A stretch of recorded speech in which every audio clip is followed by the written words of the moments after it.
Bonjour tout le monde. D'abord vous dire que le masque que je porte aujourd'hui a été fabriqué par Isabelle Sonnet de l'entreprise Ruban et Boutons, ici à Québec. Sonnet, ouais. Et j'en profite évidemment pour demander à tous les Québécois de se procurer un masque. Idéalement, si c'est possible, un masque qui est fait au Québec. Je commence avec le bilan de la dernière journée. On a 34 décès, donc un total de 3 596. J'offre mes condoléances aux proches, aux familles de ces victimes. On a maintenant 43 627 cas confirmés. C'est une augmentation de 707. C'est important de rappeler que sur ces 43 000, on a au moins 12 000 qui sont guéris, mais on ne les compte pas toutes, en particulier à Montréal. On a 1771 personnes hospitalisées, c'est une augmentation de 5, 179 personnes aux soins intensifs, une diminution de 4.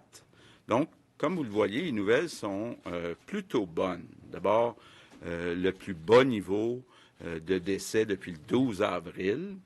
Ensuite, on maintient les nouveaux cas autour de 700, même si on a plus que doublé le nombre de tests.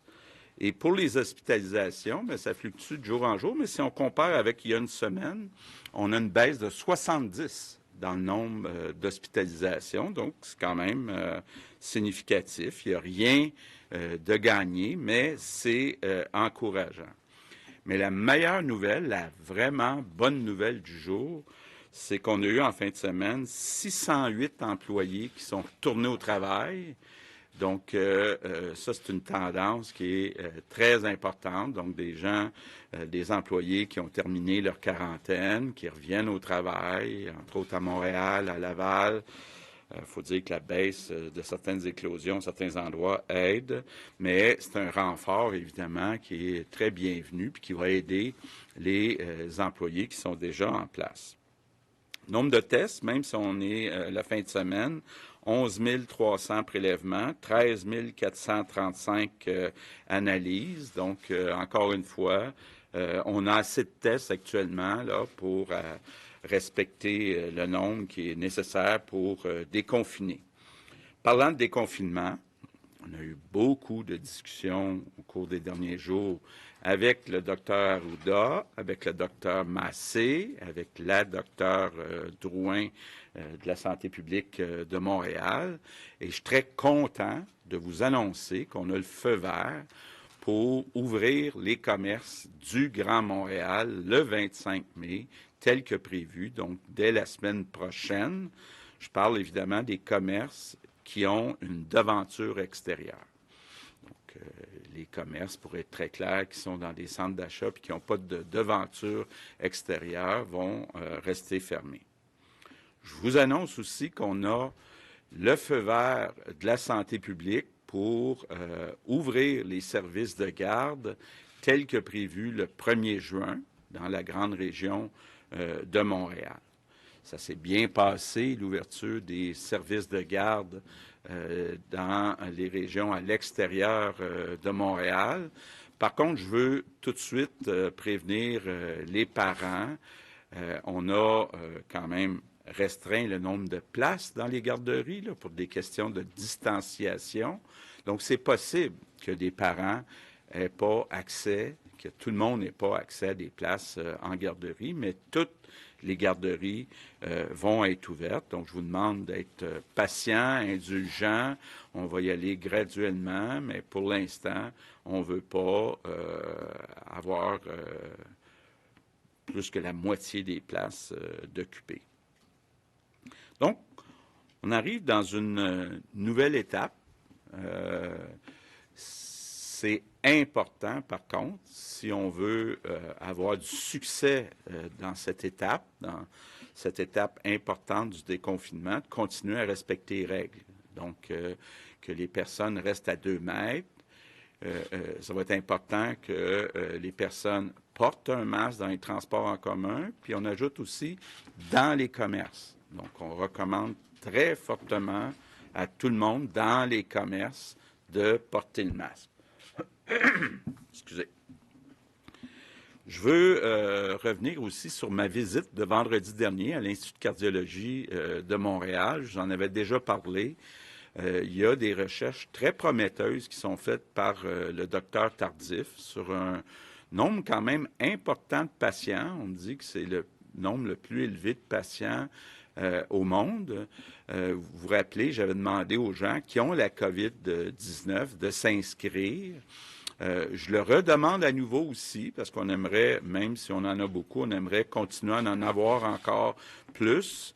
Donc, des gens peuvent s'inscrire sur l'adresse colcorona.net. C'est le nom du médicament. Et, écoutez, moi, j'ai été très impressionné. C'est certain que les gens qui font l'étude sont très optimistes, là, mais ça serait quand même extraordinaire, ça serait une grande fierté s'il fallait que dans les prochains mois, le premier médicament soit découvert au Québec. C'est pas impossible. Donc, je vous invite tout le monde à aller vous inscrire. C'est pas compliqué. Les gens n'ont pas besoin de se déplacer. Donc, les gens reçoivent le médicament à la maison, reçoivent aussi tout l'équipement pour faire les tests. On vient les porter, les chercher ensuite. Donc, je vous invite, tout le monde, là, puis encore une fois, bravo au docteur Tardif et à toute l'équipe de l'Institut de cardiologie de Montréal. C'est pas leur première étude, ils ont eu des succès avant, donc on a toute raison d'être optimiste. Je termine avec mes remerciements du jour. Bien, j'en profite, c'est la Journée nationale des patriotes. Je pense que c'est un bon moment pour se rappeler les Québécois, à l'époque c'était le Bas-Canada, les Québécois qui ont défendu ce qu'on est, qui ont défendu notre démocratie, ont défendu notre liberté, défendu notre autonomie, défendu notre nation, notre patrie. Vous savez, quand on regarde l'histoire de notre nation, ça n'a pas toujours été facile. Rappelons-nous les colons, les premières années, les hivers étaient durs, mais les Québécois, comme on s'appelle maintenant, ont toujours été résilients, ont toujours été prêts à se battre. On n'est pas parfait comme nation, mais je pense qu'on peut être fier de ce qu'on a fait à travers les années. Puis c'est une bonne occasion, la Journée nationale des patriotes, de se dire qu'on est capable de passer à travers les épreuves. On en a une grosse devant nous autres. C'est pas fini, il ne faut pas lâcher, mais on est capable, les Québécois, de passer au travers. Merci. Good afternoon. In the last days, we've been discussing the reopening of businesses in the Montreal region with Dr. Arruda, Dr. Massé and Dr. Arruda, Massé et Drouin. Je suis très heureux d'annoncer aujourd'hui que nous avons le feu vert pour rouvrir les commerces de détail dans la région de Montréal dans une semaine, telle que prévue le 25 mai. Nous parlons des commerces qui ont une porte sur la rue. La santé publique, les autorités de la santé publique nous ont aussi donné le feu vert pour rouvrir les services de garde comme prévu dans la région de Montréal le 1er juin. Ça va bien à l'extérieur de Montréal, mais les parents doivent savoir qu'il n'y a pas suffisamment de place pour tous les enfants. Donc, je fais appel à votre patience. Je veux aussi demander aux Québécois de continuer d'être très prudents. Si nous ne pouvons pas retourner en arrière et mettre les freins sur la réouverture, nous devons suivre la santé publique, les instructions de la santé publique. Nous devons garder nos distances et porter un masque en public. Je compte sur vous tous. Merci. Sur ce, je passe la parole à la ministre de la Santé, Danielle Mécan. Merci, Monsieur le Premier ministre. Alors, aujourd'hui, moi, je vais vous parler de la reprise des activités en chirurgie au Québec. Alors, comme vous savez, au cours des 2 derniers mois, on a cherché à avoir un équilibre entre la préparation pour les cas de la COVID-19 puis la poursuite des services pour les patients Alors, il y a eu des activités qui ont dû être mises en pause ou sur pause dans les centres hospitaliers. Mais encore une fois, on a toujours maintenu les traitements qui étaient urgents ou semi-urgents, et notamment en cardiologie et en oncologie. Alors, tous ces patients-là ont pu recevoir des soins. Aujourd'hui, ce que je vous annonce, c'est qu'on va reprendre graduellement les activités qui ont été mises en pause, dont les chirurgies. Alors, le nombre de chirurgies va augmenter graduellement dans toutes les régions du Québec. Je peux vous dire déjà qu'on a évalué à 68 000 le nombre de chirurgies reportées à travers le Québec.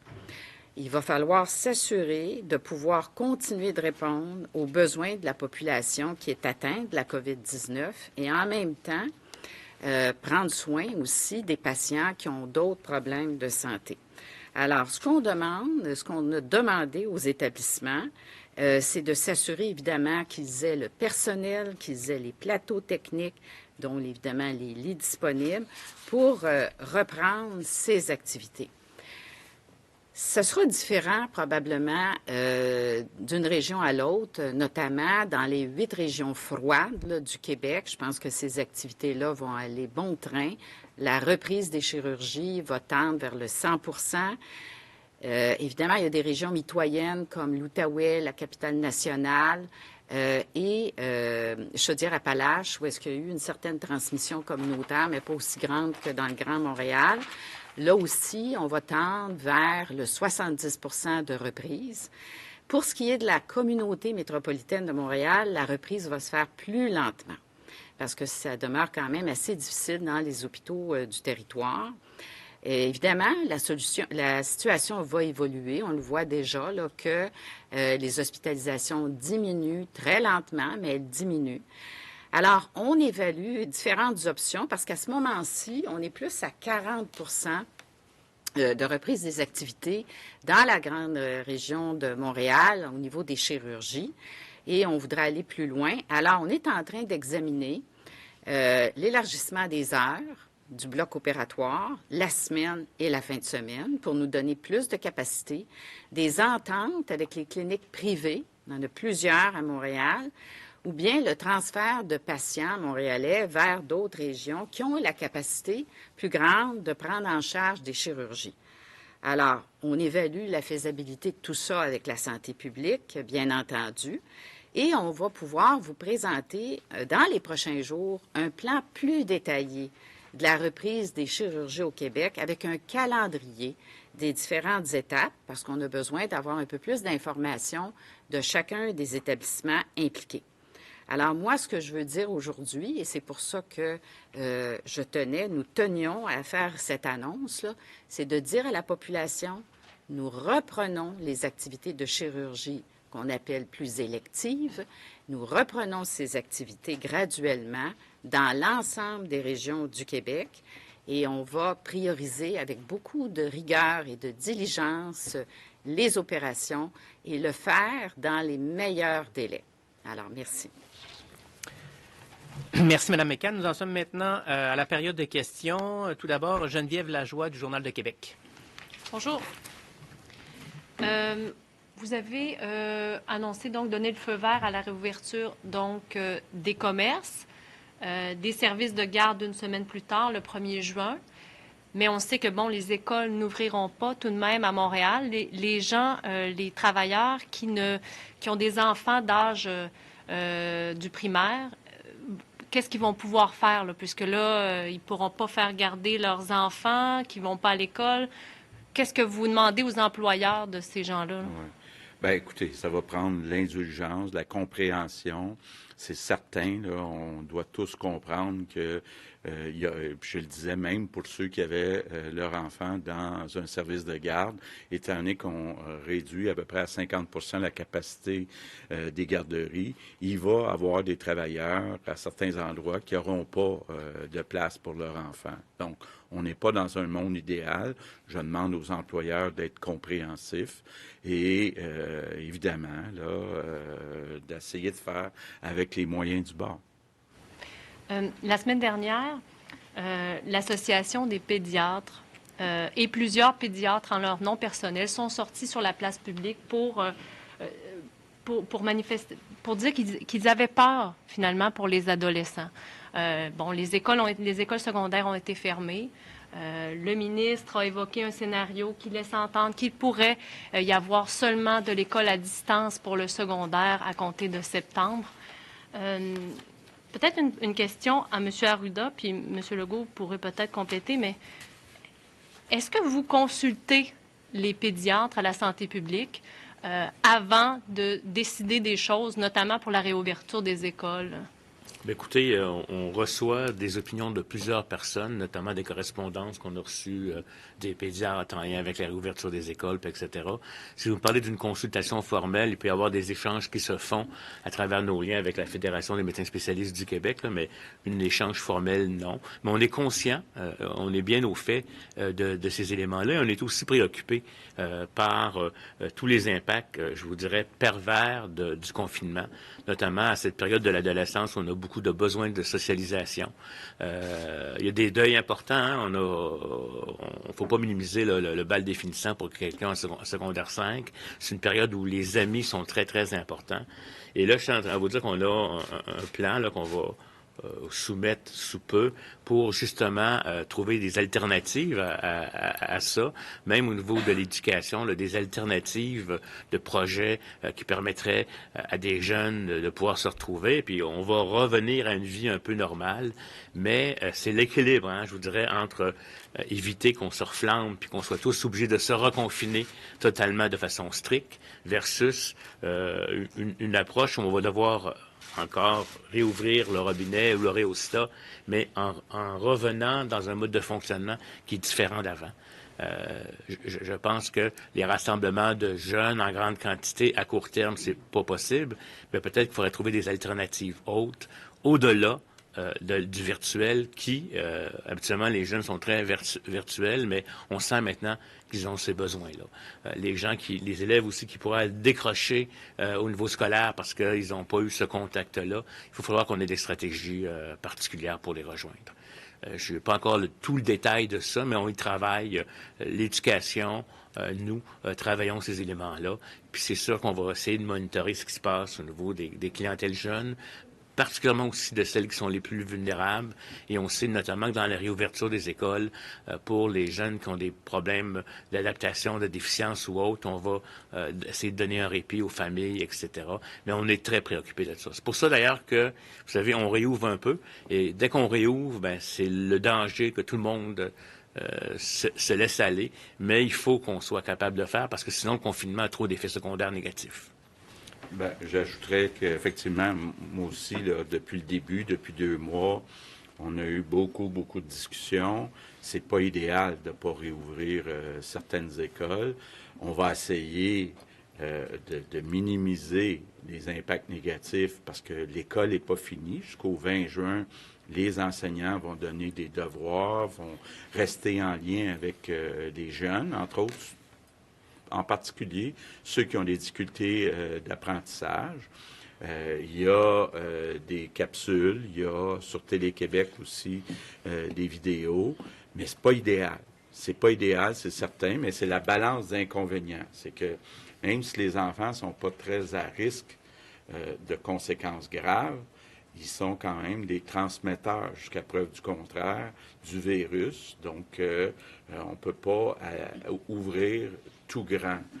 Puis les classes, bon, c'est quand même dense et donc c'est pas idéal pour la propagation du virus. Donc, on essaie de donner des services via les téléphones, les vidéoconférences, mais c'est pas idéal. Puis c'est pour ça que moi, je vais tout faire, vraiment tout faire, pour qu'en septembre, toutes les écoles soient réouvertes physiquement, que les enfants puissent voir leurs enseignants, voir leurs amis et puis retrouver un peu une vie normale qui est importante pour eux autres.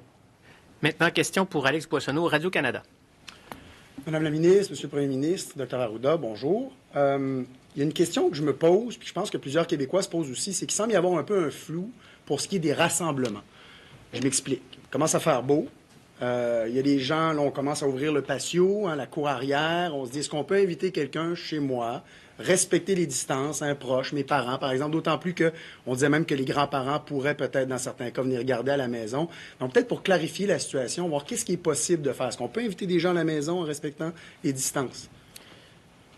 Bon, écoutez, actuellement, on n'a pas, comment je pourrais vous dire, on ne s'est pas positionné là-dessus, mais ça va se faire très, très rapidement, parce que la question est posée, puis elle est pertinente. Même personnellement, je l'ai vécu en allant, je suis allé chez moi, j'ai vu ma femme en fin de semaine, mais on était à distance. Je me suis posé la question, est-ce qu'on va laisser les enfants rentrer, amener les enfants puis qu'ils viennent à distance, puis qu'on se fasse un barbecue à l'extérieur avec une grande table? On ne l'a pas fait, parce qu'on ne l'a pas recommandé. Fait que vous comprendrez. Fait que là, cette question-là, il faut voir. Faut voir là maintenant, il y a toutes sortes de modèles, hein, le modèle des bulles familiales, le modèle des amis, toujours uniques, pairage seulement avec ces gens-là, modèle où on peut changer personne pour pas seulement avoir les seuls amis. On est en train de faire cette analyse-là, puis on va essayer de trouver une façon de faire. Mais ce que je veux vous dire, c'est qu'on va essayer de trouver la façon de faire qui a le minimum d'impact, puis on comprend ça, là. Je pense qu'il faut le faire. Les rassemblements à l'extérieur, c'est mieux qu'à l'intérieur. L'été est là, donc on peut probablement profiter de ces éléments-là. On va essayer de donner de la souplesse. Mais ce qui va être important aussi, c'est quand on va réouvrir des commerces, etc., je vais le répéter encore, c'est que si les gens se ruent puis respectent pas le 2 mètres, on est vraiment dans une problématique. Les parcs, l'été, dans les villes densément urbaines comme Montréal, c'est normal, on a le goût de quitter son appartement pour on s'en va dans un parc. Mais si on respecte pas le 2 mètres, si on n'a pas porté un masque quand on ne l'a pas respecté, c'est autant d'occasions de transmettre la maladie. C'est pas parce qu'on file bien puis qu'il fait beau qu'on ne peut pas être porteur du virus puis le transmettre. Puis je pense qu'il faut essayer de limiter ça entre guillemets, au minimum, aux affaires vraiment essentielles. Ça veut dire, vous pouvez sortir, là, mais il faut faire attention. Fait que tout ça, on va le faire. On va jauger avec nos experts quel serait le meilleur modèle pour le Québec, là. Mais je veux juste vous dire, si jamais vous le feriez de façon clandestine, et je vous le recommande pas, oubliez pas, c'est vraiment le 2 mètres qui est important. Le lavage des mains, des objets avant, le port du masque si vous n'êtes pas capable de vous rapprocher. Puis je sais que c'est facile d'avoir le goût de se rapprocher en dedans du 2 mètres, là. Pour l'avoir expérimenté moi-même en fin de semaine, on a comme le goût, mais il faut faire attention. Un contact, etc. Puis le lavage de mains est très important quand on fait des repas, etc. C'est majeur. Fait que je veux juste vous dire qu'on n'est pas fou, on est très conscient de ça, on le vit nous autres mêmes, et on va vous revenir avec une définition claire de ce qui sera permis, pas permis, des exemples de choses. Puis il faut falloir que les gens pigent à l'intérieur de ça. Mais de grâce, c'est très malheureux, mais on ne peut pas revenir comme avant. Peut-être juste pour ajouter, là, effectivement, j'étais à Montréal en fin de semaine, hier, je suis allé voir dans les parcs, bon, j'avais des gens, incluant mes gars, faisaient du skate, et puis bon, la plupart se tenaient à 2 mètres, mais il y avait des groupes de 5-6, certains là, qui étaient à moins que 2 mètres. Puis tout est dans la façon de le faire, puis le signal qui est envoyé. Puis on veut que ça se fasse graduellement, parce qu'on sait qu'il y en a qui vont respecter 2 mètres, puis il y en a qui ne respecteront pas le 2 mètres. Mais je peux vous dire que je pose cette question-là à chaque matin, incluant ce matin, au docteur Arruda dans notre préparation. Dr. Arruda me dit dans les prochains jours qu'on devrait être capable d'avoir une indication plus claire sur les rassemblements. Si vous permettez, M. le Premier ministre, moi, je tiens à dire qu'il y a un lien direct là, avec la disponibilité, de la capacité dans l'hôpital, les lits d'hospitalisation, parce que si les gens ne respectent pas les consignes, bien là, on va se retrouver avec des gens qui ont besoin d'être hospitalisés, puis on va être obligé de refermer des secteurs, là, puis on ne voudrait pas faire ça, évidemment, qu'on a déconfiné. Alors, c'est majeur de respecter ces consignes qu'on répète, évidemment, tous les jours. Mon autre question, c'est un peu un autre sujet. En fait, c'est pas mal un autre sujet. Les transporteurs ont décidé d'offrir un crédit de voyage à leurs clients plutôt que de leur redonner leur argent. On parle de milliards de dollars qui appartiennent, disait-on, aux consommateurs. La légalité de ça, c'est contesté. Il y a des gens qui pensent qu'il devrait y avoir un remboursement. Alors, il existe au Québec un mécanisme qui s'appelle le Fonds d'indemnisation des clients d'agences de voyage. Et le règlement prévoit que le gouvernement peut puiser dans le fonds pour rembourser les clients et ensuite se tourner vers les transporteurs. Et ensuite, le gouvernement peut se tourner vers les transporteurs qui ne veulent pas payer.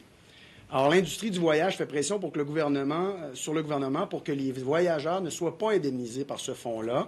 Et moi, ce que j'aimerais savoir, c'est est-ce que vous allez changer les règles à la demande de l'industrie de voyage pour que les consommateurs ne soient pas indemnisés par le fonds? Bon, c'est un secteur que je connais bien à cause de mon ancienne vie. Je peux vous dire tout de suite qu'il y a probablement pas du tout assez de fonds dans le fonds d'indemnisation pour rembourser tout le monde. Il faut comprendre que les transporteurs, incluant les gros comme Air Canada et Air Transat, ils n'ont absolument pas les fonds actuellement pour être capables de rembourser tout le monde. Donc, il y a une situation où il y a un problème. Le problème est beaucoup plus grand que ça. Là.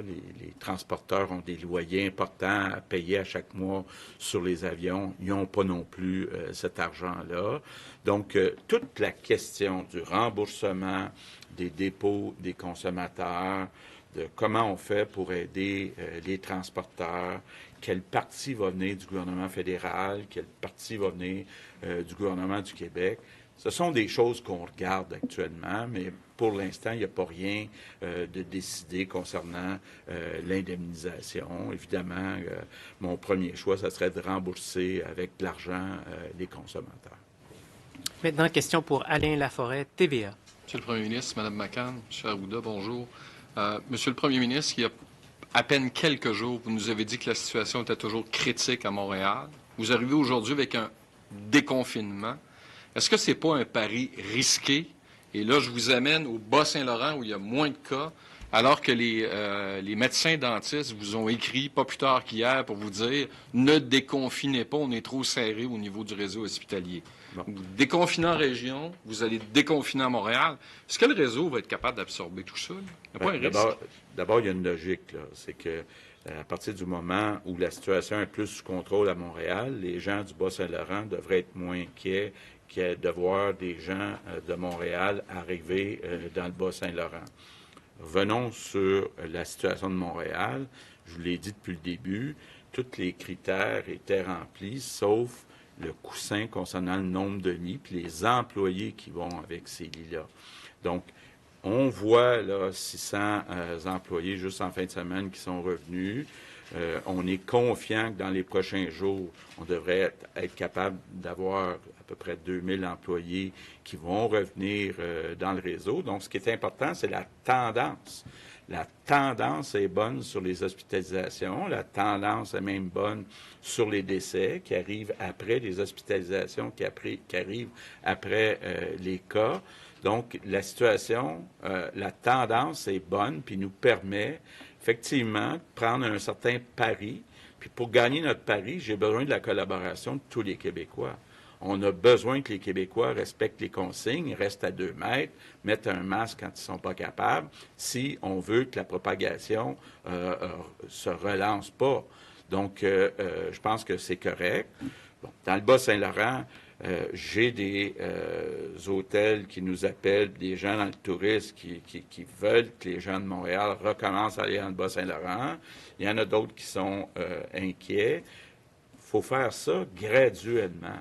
Donc, il ne faut pas faire exprès à ce moment-ci, là, puis on va, dans les prochains jours, annoncer des consignes pour le secteur du tourisme, parce que je continue à espérer qu'au moins pour une partie de la saison de l'été, que les Québécois, qui probablement n'iront pas à l'étranger, puissent utiliser les infrastructures touristiques du Québec. Ça suppose qu'à Montréal, entre autres, la situation soit davantage sous contrôle.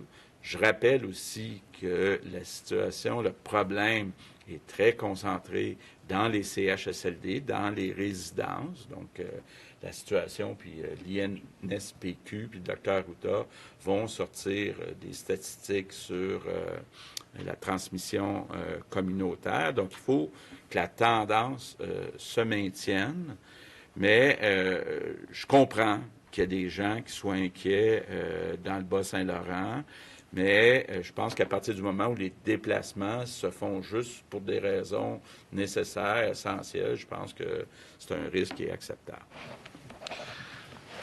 Les municipalités ont demandé de l'aide au gouvernement fédéral. Hier, M. Trudeau a dit qu'il était prêt, ou samedi, a dit qu'il était prêt à vous aider. Vous en êtes rendu où, là? Est-ce qu'il va falloir ouvrir les goussets et donner de l'argent aux municipalités aussi?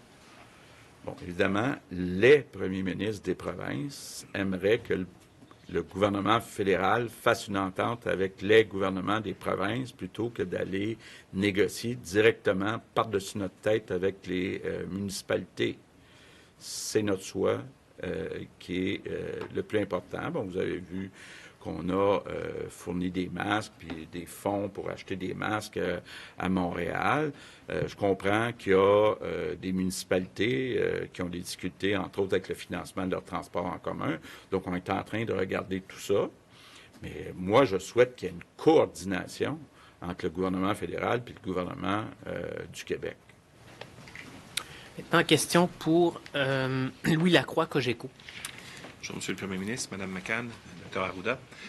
Monsieur Arruda, il y a deux semaines, peut-être un petit peu plus, on avait parlé du phénomène de l'immunité communautaire, l'immunité dans la population qui venait avec les gens qui sont infectés par le virus. Puis tout à coup, ça a été évacué, on n'en parle plus là, maintenant. On a évacué ça. En tout cas, dans les conférences de presse, on en parle très peu. Est-ce que vous avez de nouvelles données là-dessus? Est-ce que vous vous êtes fait une nouvelle idée sur, d'abord, est-ce qu'on a une idée du taux d'immunité communautaire qu'on a en ce moment, là, les gens qui ont été infectés, etc., dans la population? Et est-ce qu'on sait davantage aujourd'hui qu'on savait il y a 3 semaines si on peut réattraper une deuxième fois le virus une fois qu'on est guéri? Vos questions sont bonnes, puis elles fluctuent la réponse en lien avec les études qui se font. C'est un peu plate, là. C'est parce que, je veux dire, il y a une étude qui sort, qui est pas trop pire, qui est contrôlée par les pairs, qui semble dire que oui, il y a de l'immunité. Là, est-ce qu'elle se prolonge au-delà d'une saison? On ne le sait pas. Moi, je pense que, à date, ce que je sens là, à la littérature que j'ai pu voir, c'est qu'il y aurait une certaine immunité. OK, ce qu'on ne sera pas capable de dire, c'est jusqu'à combien de temps elle va durer. Est-ce qu'elle va durer 2 ans, 3 ans? Si le virus mute un peu, est-ce que on va être protégé ou pas? La question de la réinfection, actuellement, c'est peut-être possible, mais on pense plutôt que c'est associé au fait que nos tests détectent des fragments de virus, puis quelque part, les gens ne sont plus, ou même s'ils ont un peu de virus, sont plus suffisamment contagieux, ou bien ils ont des tests, ils ont eu un faux négatif, un faux positif à un moment donné, deviennent négatifs, ou c'est un faux négatif. Fait que, voyez-vous, là, on est encore trop peu, puis le problème qu'on a souvent aussi, c'est que les données portent sur des petites séries de personnes, pas des grandes quantités. Fait que comme on n'a pas nécessairement des grandes quantités, on n'a pas les éléments. Mais dans les faits, somme toute, si on essaie de penser, si on fait le parallèle avec d'autres éléments, je pense qu'on va finir par avoir une immunité de la population, là. Mais au Québec, elle est probablement pas plus haute qu'entre 3 et 5 %. C'est ce que je pense, parce que, si vous me permettez, il y a eu quand même beaucoup de cas dans les CHSLD, mais dans la communauté, il y en a. Mais il n'y a pas eu, on a vraiment aplati la courbe de ce côté-là. Si on n'avait pas eu l'histoire des CHSLD, on aurait vraiment une courbe très, très basse. Donc, mais ce qui va être aidant, c'est les tests qu'on va faire actuellement, mais surtout les tests de séroépidémiologie qui vont se faire ici au Québec, comme ailleurs au Canada. Puis à ce moment-là, on va pouvoir avoir une idée de ce que ça peut représenter. Mais je ne pense pas, là, qu'il ne faut pas penser qu'on a 60 % de gens qui ont été infectés au Québec. Là, on est loin de là, en tout cas. Si c'est le cas, tant mieux. Hein? Je vous dis, surtout si ça amène une protection. Mais on est encore dans des zones basses, puis tout le monde s'entend pour dire, j'aime pas ça dire ça, mais qu'il va y probablement avoir une deuxième vague là, dans le contexte où on n'a pas immunisé la majorité de la population. Mais qui sait? Les virus peuvent des fois nous apporter des surprises. Ma deuxième question, c'est un peu en lien avec ça, parce qu'il y a certains pays, dont le Danemark, entre autres, qui a décidé au cours des dernières heures d'offrir un test de dépistage à tous les adultes, qu'ils soient symptomatiques ou asymptomatiques.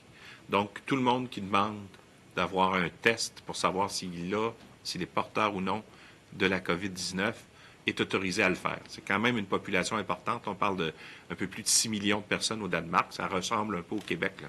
Est-ce que c'est quelque chose qui est envisageable chez nous? Est-ce que c'est quelque chose à laquelle vous songez?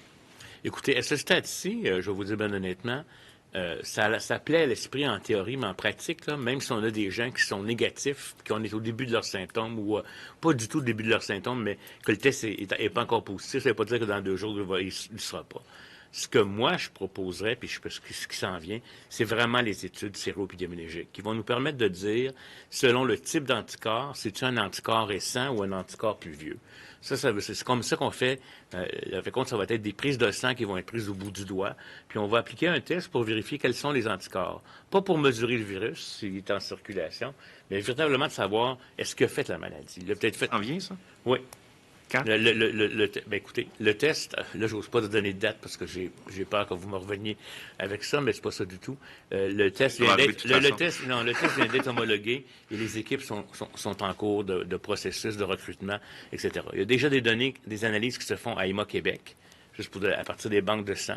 Il y a des analyses qui se font, mais on pourra vous représenter probablement lors d'un briefing technique, c'est ce que je pense, parce que c'est mieux que le point de presse, pour présenter c'est quoi les études qui ont cours, etc. Puis on pourrait éventuellement aussi, je sais que je vais faire travailler du monde, ça va peut-être les faire énerver, mais préparer un genre de briefing technique éventuellement où on parlera des recherches qui sont faites au Québec, soit dans le domaine de la vaccinologie, soit dans le domaine des études de séroprévalence, soit dans le domaine des traitements comme tels. Si l'étude du docteur Tardif de l'Institut de cardiologie de Montréal amène les résultats qui sont escomptés, bien là, on va avoir des bonnes nouvelles.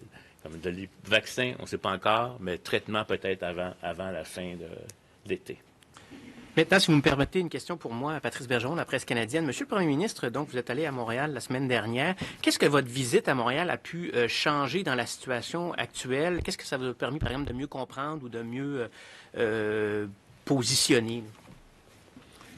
J'ai été capable d'abord de rencontrer la mairesse de Montréal, Valérie Plante. On a pu discuter des enjeux transport en commun, certaines communautés, certains quartiers de Montréal qui sont plus affectés puis qui ont besoin de masques, entre autres. Bon, ça m'a permis de rencontrer les PDG des centres intégrés universitaires de santé et services sociaux et les autres de Montréal pour discuter de ce qui est arrivé avec les CHSLD. Donc, j'en ai parlé à Montréal, mais il y a des enjeux, entre autres, qu'est-ce qu'on fait avec les CHSLD privés, comment on fait pour attirer plus de personnel, des enjeux aussi de vétusté de certains CHSLD, là où on a encore, malheureusement, 2 résidents par chambre. Donc, ça m'a permis un peu de mieux comprendre la réalité de ceux qui vivent au quotidien, entre autres avec la gestion des CHSLD. Ça m'a permis aussi de voir que les coupures qui ont eu lieu dans les dernières années, ça a amené des choix où, par exemple, actuellement, on a des CHSLD où il n'y a pas de patron ou de patronne. Donc, c'est peut-être plus difficile d'implanter des directives, entre autres sur le port de tout le matériel de protection individuelle quand il n'y a pas de patron ou de patronne. Donc, donne une meilleure idée de, les problèmes et les solutions à court terme, mais aussi les solutions pour une réforme qu'on va regarder plus dans les prochains mois. Donc, on commence déjà à regarder, mais qu'on veut mettre en place dans les prochains mois pour vraiment qu'on ne revive plus ce qu'on a vécu dans les CHSLD. Merci. Maintenant, deuxième question. Vous suivez certainement la situation, les sondages. Je suis sûr aussi que votre gouvernement probablement sonde actuellement la population sur ces solutions. Est-ce que votre message, autant M. Legault que M. Arruda, est-ce que votre message à la population passe mieux ou moins bien qu'au début de la crise? Est-ce que vous constatez des différences par rapport au début de la crise? D'abord, vous savez, M. Bergeron, que je ne commande jamais les sondages.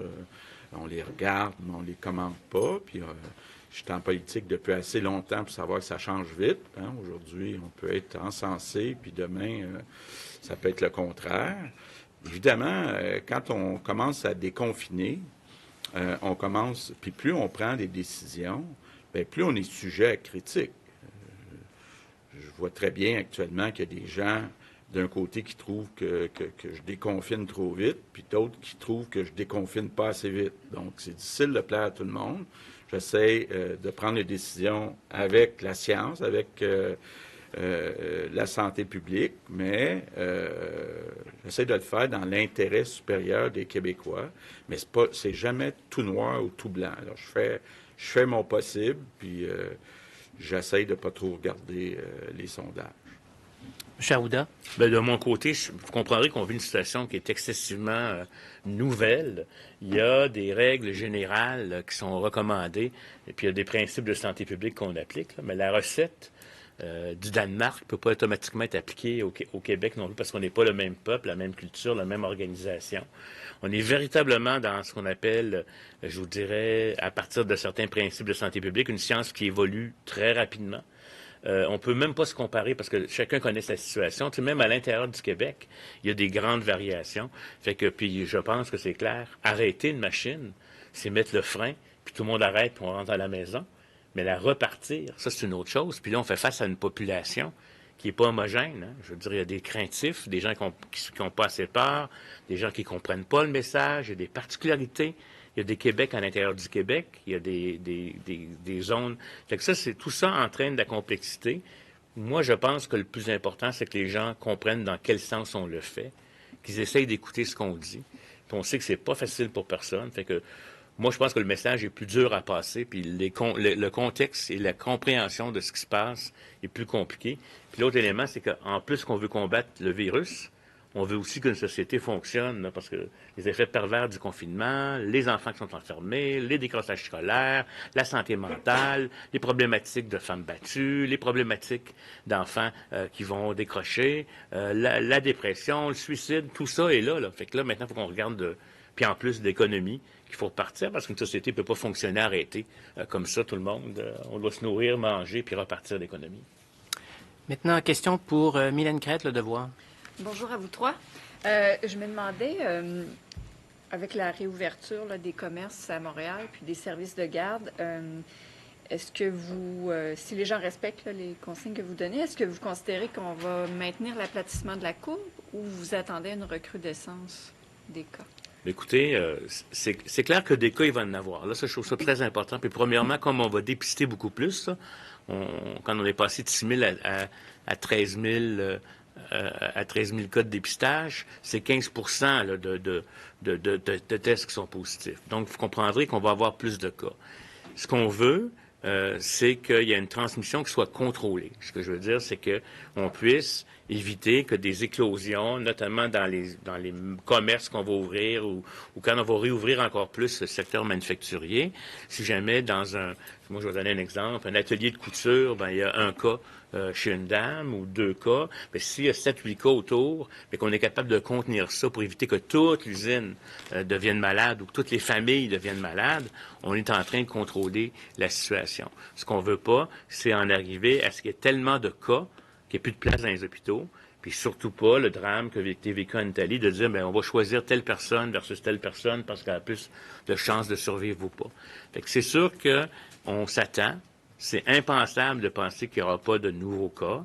Là, ce qu'on aimerait, c'est éviter une augmentation de façon importante qui créerait une vague, mais il va y en avoir une autre vague avec le cycle du virus à un moment donné. C'est cet équilibre-là. Là, c'est comme si on était en train là, de marcher sur un fil, je vous dirais, qui est plus tendu, je vais vous le dire, parce que quand c'est tendu, tout à l'heure, c'est plus dur à rester dessus que quand c'est plus mou.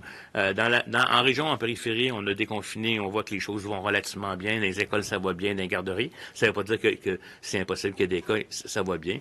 Mais à Montréal, c'est cette chose-là. Mais on pense, avec les décès qui diminuent, le nombre d'hospitalisations, l'amélioration de la capacité, je dirais, en nombre de lits, mais surtout des travailleurs de la santé, parce que c'est ça qu'on a dit tantôt, bien qu'on pourrait, si les gens respectent les consignes, à mon avis, parce que enquêter sur une manufacture qu'on vient d'ouvrir, c'est une chose. Enquêter sur 79 ou 90 rassemblements qui ont eu lieu hier soir, pas hier soir, mais il y a 3-4 jours, puis qui ont entraîné des éclosions, ça devient une autre paire de manches. J'aimerais en profiter pour faire une petite correction sur ce que je vous ai dit tout à l'heure. Je vous ai parlé du Grand Montréal, des régions froides, mais 3 régions mitoyennes. Je vous parlais de la capitale nationale, l'Outaouais. Et j'ai mentionné Chaudière-Appalaches, il faudrait le remplacer par Mauricie-Centre du Québec. je m'excuse, là, j'ai fait une petite erreur. Donc, c'est Mauricie, centre du Québec, qui est une région mitoyenne où il y a un petit peu plus de transmission communautaire. Monsieur Legault, vous avez dit la semaine dernière que vous n'excluiez pas de rendre le masque obligatoire, le port du masque obligatoire dans certains cas. Est-ce que, le cas échéant, vous songez à en fournir, par exemple, aux gens qui n'auraient pas les moyens de s'en payer?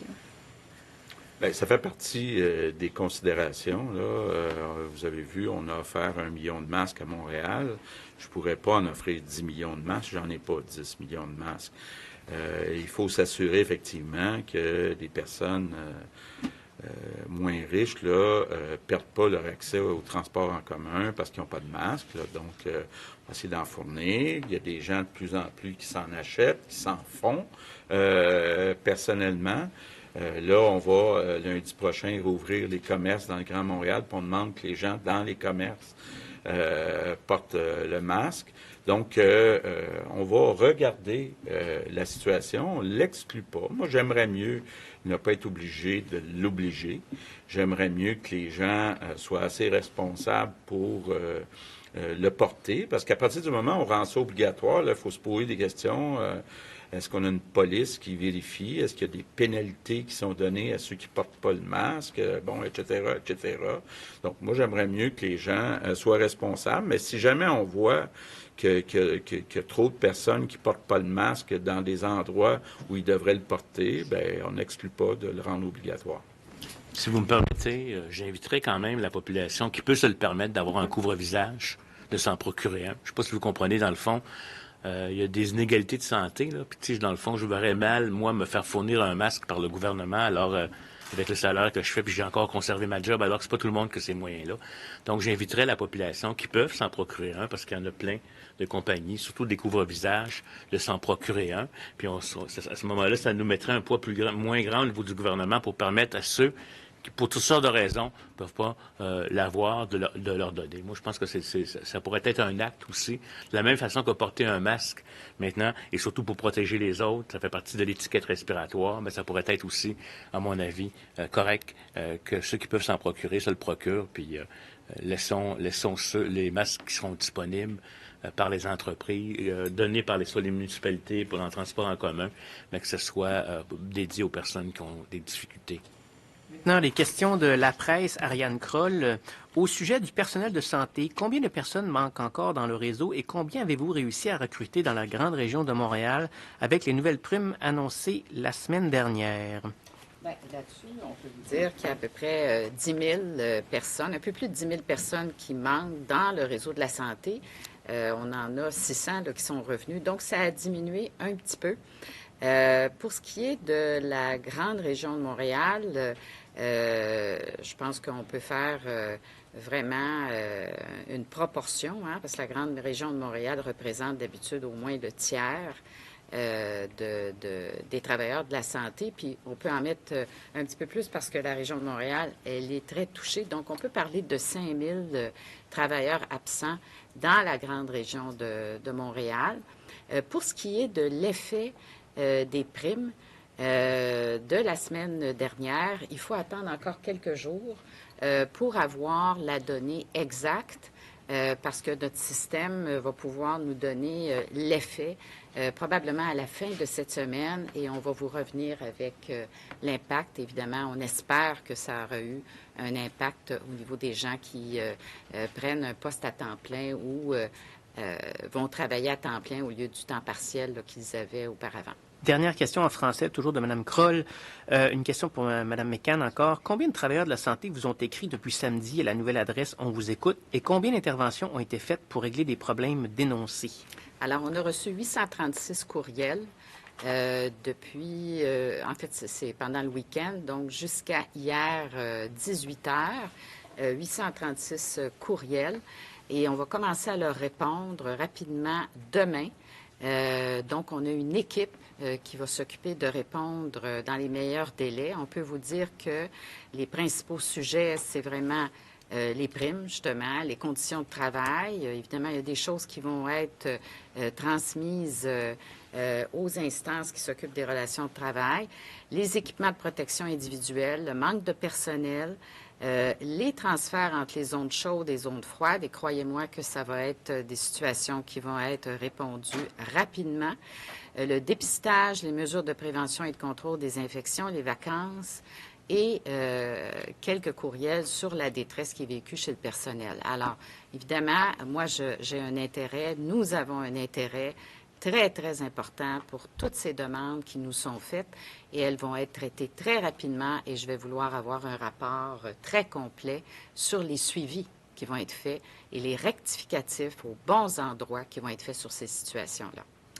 Merci. Nous en sommes maintenant à la période de questions en anglais. Nous commençons avec Cathy Sonnet, CBC. Good afternoon. Mr. Legault, Monsieur Legault, il y a une infirmière d'urgence au CHUM qui a posté une vidéo il y a quelques heures et elle était très émotive. Elle était très émotive parce qu'elle a vu avant son quart de soir environ 200 personnes qui étaient rassemblées dans un parc à Cartier-Rosemont sans porter un masque. Elle dit, nous avons le poids sur nos épaules de nous occuper de ces gens, mais nous devons aussi faire la police. Elle était très en colère. Quel genre de backlash, qu'est-ce que vous pensez que ça va avoir sur le retour du personnel de la santé au travail? J'essaie chaque jour de demander aux gens de collaborer. C'est une question de respect pour les autres. Ce n'est pas seulement pour vous, c'est pour les autres aussi que vous devez garder vos distances. Bien sûr, nous avons besoin que les gens portent le masque, se tiennent à 2 mètres. Parfois, et j'ai regardé dans différents parcs hier à Montréal, la plupart des gens étaient à 2 mètres, parfois même plus. Des fois, parfois 5 ou 10 personnes ensemble, mais assez loin. Il y en avait qui étaient un peu trop proches. Donc, c'est important de le répéter, que si nous voulons réussir, si nous voulons retourner à une vie plus normale, si nous voulons continuer à rouvrir les commerces, les services de garde, nous devons faire attention parce que s'il y a trop de gens qui sont infectés, même les jeunes, ils pourraient devoir aller à l'hôpital. Et si nous n'avons pas assez de lits à l'hôpital, il faudra régresser dans le processus de réouverture. C'est important que tout le monde respecte. Je peux comprendre qu'une infirmière qui travaille très fort dans un hôpital, elle n'a pas aimé voir du manque de respect de la part de ces gens-là. Je peux le comprendre. Alors, je ne suis pas certain que ces gens le voient comme un manque de respect, mais il faut l'expliquer. C'est vraiment un manque de respect pour tous les gens qui combattent le virus. Si je peux me permettre, vous savez, les gens apprécient beaucoup nos travailleurs de la santé, les infirmières et tous les autres travailleurs.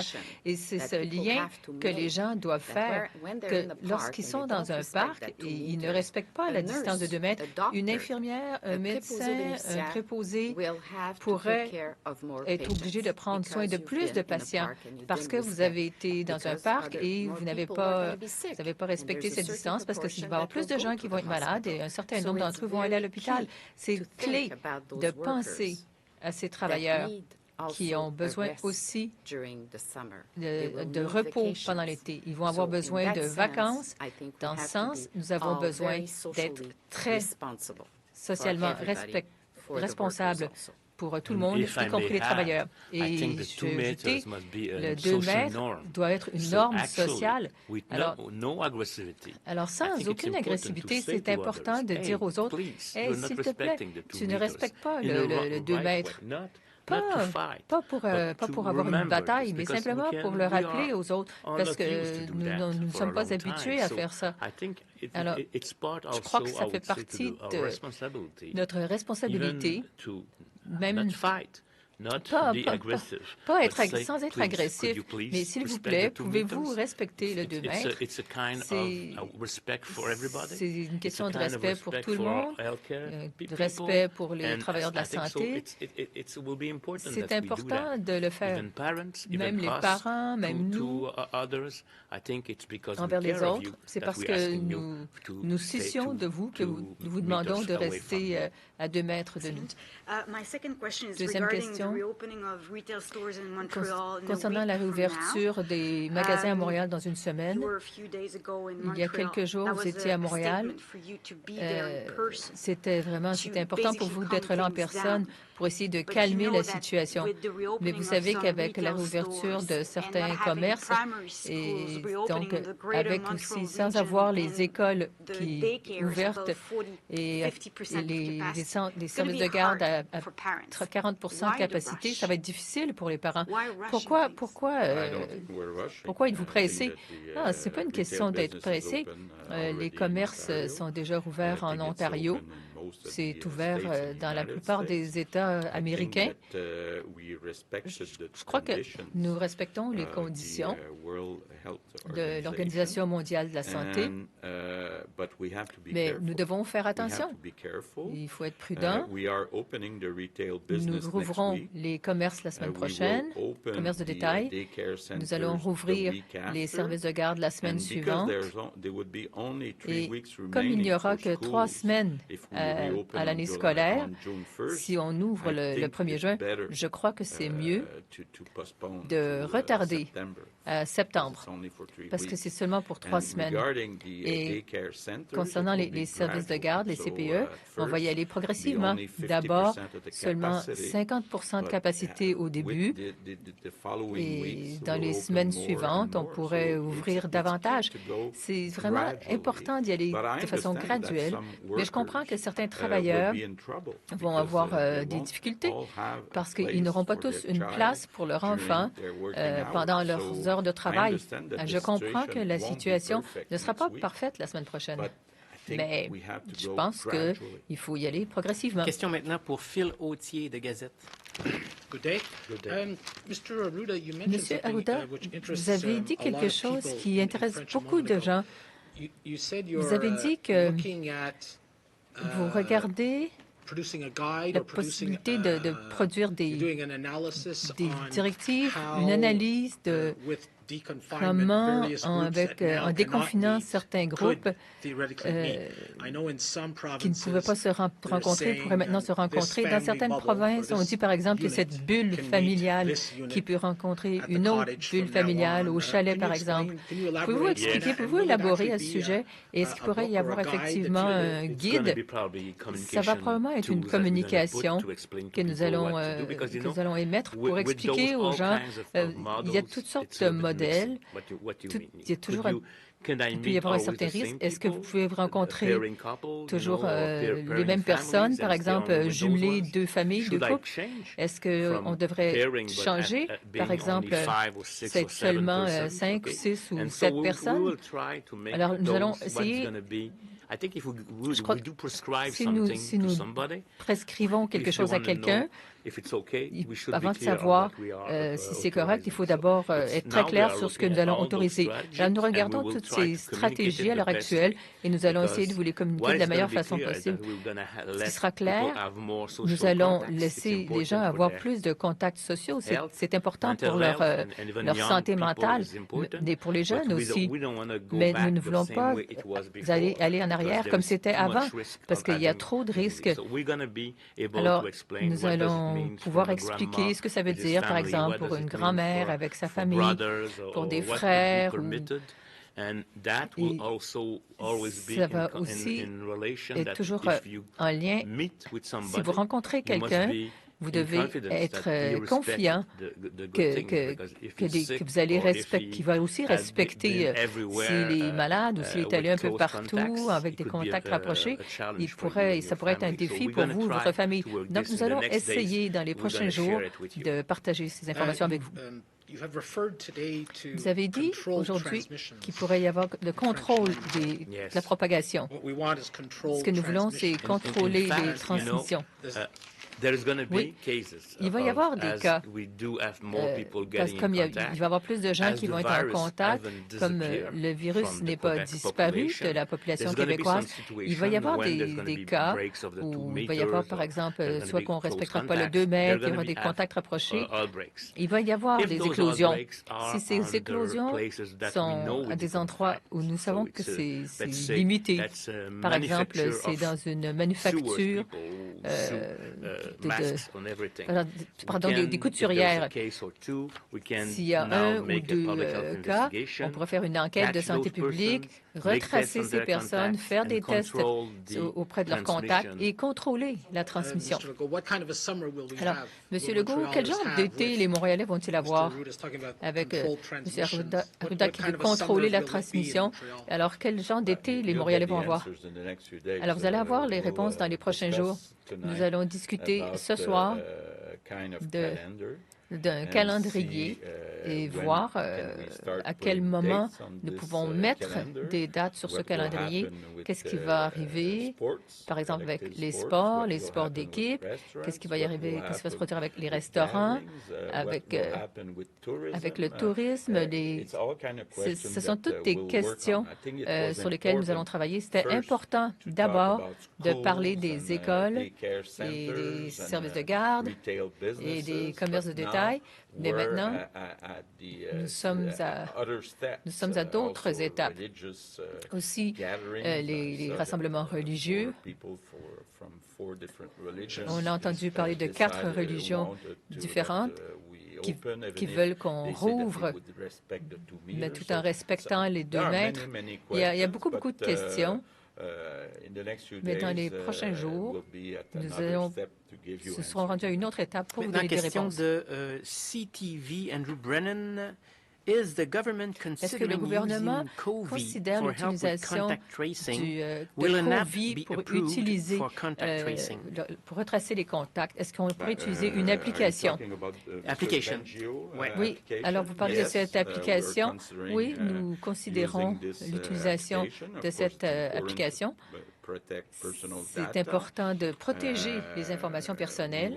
Nous voulons regarder aussi, on a des discussions avec l'Ontario, parce que ce serait bien si nous avons le même modèle que l'Ontario. Il y a aussi d'autres propositions dans d'autres provinces. Mais bien sûr, j'aimerais que nous utilisions une application faite au Québec.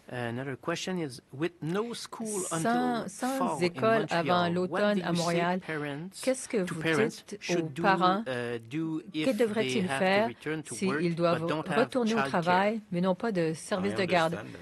Je comprends qu'il y a un problème avec ça. Je comprends. Nous devrons parler bientôt. Ça va être un autre sujet important. Ça va être, par exemple, les camps d'été. Normalement, les écoles ne sont pas ouvertes après le 20 juin. Donc, on aura la même situation comme tous les autres étés. Qu'est-ce qu'on va faire avec les camps d'été? Peut-être que ça pourrait être une réponse à des parents qui doivent travailler cet été. Maintenant, 2 dernières questions en anglais de Raquel Fletcher de Global. Il y a de nombreux Québécois qui sont sortis en fin de semaine, ont profité du beau temps. Les parcs étaient pleins de monde. Qu'est-ce que vous allez faire si les gens commencent à défier les distances physiques? Écoutez, j'étais à Montréal hier et je me suis promené, je suis allé voir ce qui se passait dans les parcs. Et les parcs où je suis allé, la plupart des gens, la très grande majorité, respectent les 2 mètres.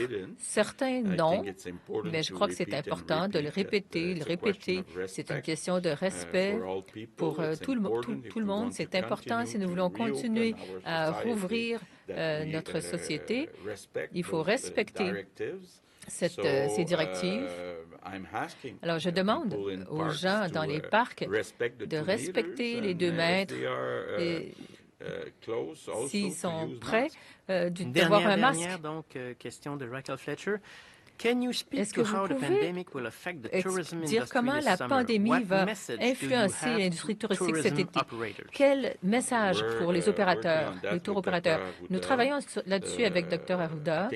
Je crois que il y a une occasion pour le tourisme québécois, parce que la plupart des gens, probablement, vont avoir peur de voyager à l'étranger. Alors, il y a une occasion pour convaincre les gens d'utiliser nos infrastructures touristiques au Québec. Bien sûr, nous devons y aller progressivement. Nous devons nous assurer que nous faisons ça au bon moment.